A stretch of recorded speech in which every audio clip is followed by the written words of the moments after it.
Est-ce que ça... Voilà. Donc les élèves aimeraient que tu nous réexpliques un peu de quoi parle Matin Brun, le grenier, voilà, quel est le thème, le sujet. Si tu peux nous réexpliquer l'œuvre parce qu'ils n'ont pas très bien compris. Ah, ils veulent pas Les savoir petits. des choses sur moi, quoi. Voilà. Après. Voilà, tu te rends compte comme ça. Donc ça raconte comment par notre indifférence, en fait, écoute, tu l'as pas le petit papier là que j'avais sorti? Ah oui, si, je Parce crois que que ça j'ai vu, résume bien. je prends le, j'ai vu Ouais. le truc sur Facebook, moi. Voilà. Par Parce que là, l'indifférence, ouais, j'ai ouais, noté franchement, je pense que la c'est, montée. ouais, ça résume bien le. Et donc le grenier, c'est toi qui l'as écrit. J'ai écrit la suite Et pourquoi? parce qu'on me l'avait demandé. Ah, qui? Non, on peut pas savoir. Si, c'était le collège de Port-de-Bouc, donc il y a quelques années, hein, c'était il y a un moment, qui montait une action avec l'association des résistants et des déportés, justement pour les sensibiliser à ce qui s'était passé au début de la Deuxième Guerre mondiale avec la montée du nazisme. Et puis les camps, la Shoah, etc. Et D'accord. du coup, ils avaient eu l'idée de faire travailler les troisièmes sur Matin Brun en classe, et qu'après, je fasse donc une intervention avec le grenier, donc la suite théâtrale, suivie de discussions débats à laquelle participaient évidemment des anciens résistants et d'anciens déportés. D'accord. Et après, je l'ai joué pour la mairie de Martigues, dans le cadre d'une grosse action pendant 2 ans, une action de sensibilisation à la citoyenneté et à l'importance de voter. Et là, Ah c'était oui. avec des adultes.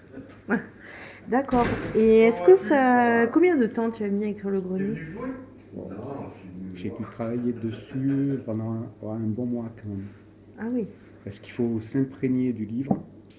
Et ce qui est important, c'est de trouver l'équilibre entre le lien avec le livre. Carrément, il y a des phrases que je reprends presque mot pour mot. Donc réellement, ça sonne à l'oreille par rapport à ce qu'ils ont étudié au départ. Donc là, moi, c'était la lecture de départ. Et en même temps, que ça soit différent. Donc il y a des scènes qui n'ont rien à voir avec ce qui a été écrit dans le livre. Ah oui, oui, oui.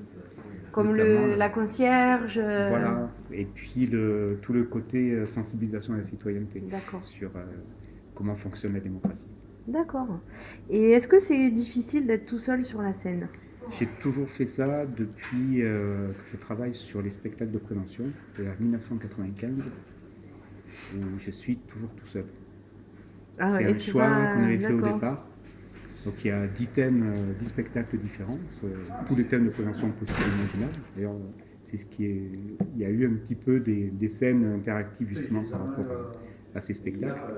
Et depuis 1995, ça fait à peu près 200 000 personnes qui ont assisté, donc essentiellement des jeunes scolarisés, qui ont assisté au spectacle de prévention. D'accord, mais parce que du coup c'était leur question d'après. Est-ce que vous êtes déjà intervenu devant des élèves donc, des élèves en prison, ah ouais. avec des adultes en formation professionnelle, des personnes handicapées, tous les publics possibles et imaginables. D'accord. Et est-ce que c'est difficile de jouer, de faire jouer les élèves?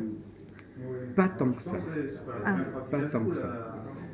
C'est arrivé 2 fois depuis 95, donc ça fait quelques années. C'est arrivé 2 fois que réellement il n'y a personne qui vienne. Alors parfois, c'est très facile. D'autres fois, suivant le public, ils ont un petit peu plus de mal à venir sur scène. Donc au cas où, j'ai toujours ce secours de jouer une première scène avec quelqu'un. Ah oui, d'accord. Et ça débloque en général. D'ailleurs, c'est ce qui s'est passé sur une des séances. D'accord, ok. Il a suffi que je joue une fois avec un des élève. jeunes et puis hop. Ouais, ça débloque.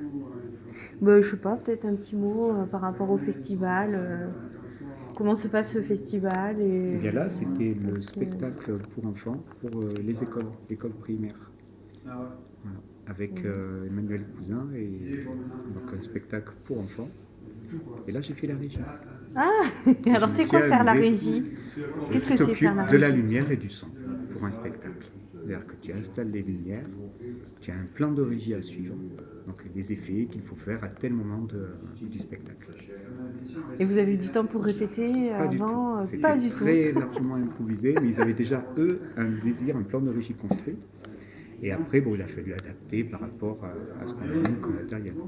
Et alors, vu que c'est les premières pièces qui sont jouées dans le cinéma, ça les élèves l'avaient noté dans leurs notes. C'est-à-dire que quel effet ça fait le premier et spectacle, comment c'était ça va se pour l'arbre passer de à Noël, l'avenir? l'arbre de Noël de la Ah, mairie. d'accord. C'est moi qui ai inauguré la scène.